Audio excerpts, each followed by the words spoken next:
Allez, c'est parti pour le décryptage du 99e webinaire à Naples. On va plonger direct au cœur d'un croisement pour le moins inattendu. La génétique, l'intelligence artificielle et la psychanalyse lacanienne.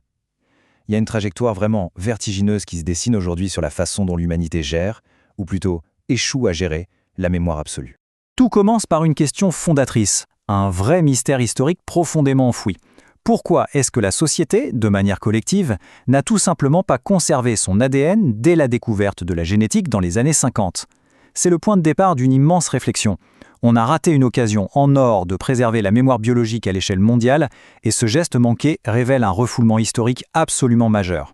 Voici donc la feuille de route de cette analyse. 1. L'opportunité manquée de l'ADN. 2. La pulvérisation des données par l'IA.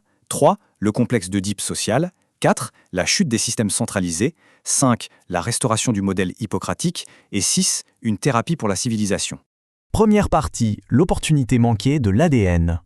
Si on regarde la chronologie de la capture de notre identité, c'est fascinant. Tout démarre dans les années 50, avec la découverte du code génétique. Ensuite, grand bond en 2007. Les smartphones débarquent, les univers virtuels explosent et notre mémoire biographique se numérise à une échelle folle. Et puis, 2022 marque la rupture totale. C'est l'arrivée des réseaux communicants d'intelligence artificielle. L'archive inerte qu'on connaissait se transforme d'un coup en un réseau vivant et complètement interactif. En fait, la source explique que pour constituer un sujet humain complet, l'équation exige 2 dimensions fondamentales. D'un côté, on a la mémoire biologique, celle qui est inscrite dans l'ADN, de l'autre, la mémoire vécue, ce qui est appelé le total record, c'est-à-dire l'enregistrement complet de la biographie et de l'environnement. Séparées, ces 2 mémoires partent à la dérive, mais une fois unies, c'est ça qui fonde la véritable singularité humaine. Deuxième partie, la pulvérisation des données par l'IA. Et c'est là qu'on se heurte à un mur technologique critique. Le contraste avec le début de l'ère numérique est saisissant. Avant, nos données, on les gardait de manière ultra sécurisée, bien isolées sur des clés USB, un peu comme des coffres-forts personnels.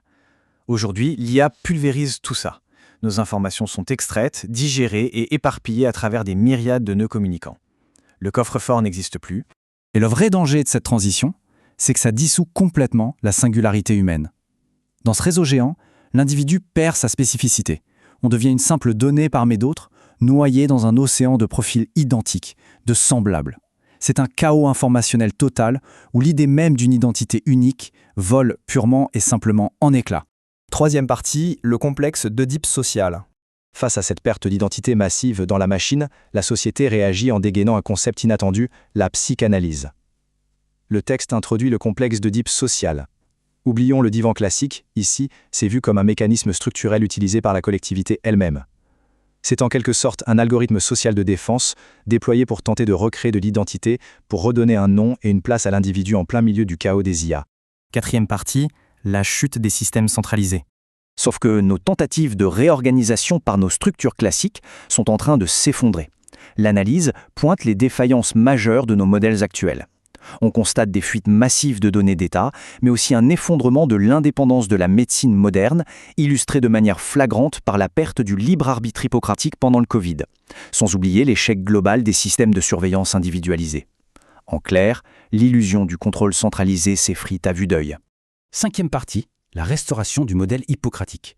Alors pour trouver une issue, il faut parfois regarder du côté de la mythologie antique. Prenons le mythe d'Hygiée, la fille d'Asclépios, le dieu de la médecine. Son père est empoisonné. Et que fait-elle ? Elle extrait le venin pour le transformer en remède. C'est la mithridatisation.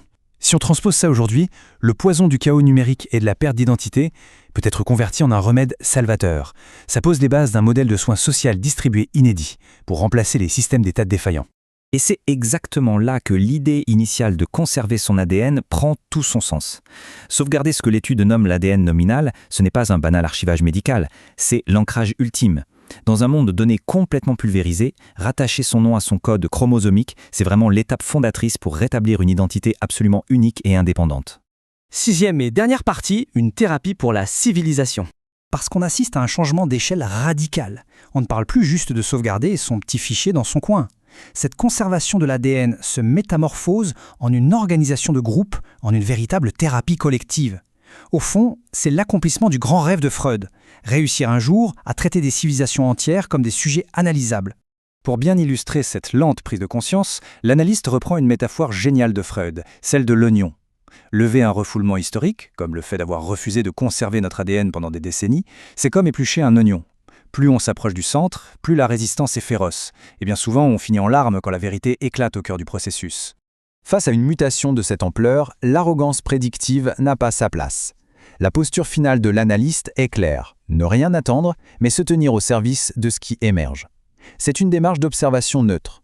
Il s'agit d'accompagner la naissance de cette nouvelle structure sociétale sans jamais chercher à imposer des solutions toutes faites. C'est vraiment la synthèse magistrale de ces travaux. À partir de la plus petite brique du vivant, le code génétique, on peut voir émerger une médecine entièrement nouvelle si on l'intègre correctement face au rouleau compresseur de l'intelligence artificielle. Ce n'est plus juste une médecine du corps physique, mais une médecine du lien, une véritable thérapie du social dans toute sa globalité. On est vraiment à un carrefour historique majeur. Entre la puissance millénaire de la génétique et la pulvérisation de nos données par l'IA, le code biologique s'impose de plus en plus comme la clé de voûte pour sauver notre singularité.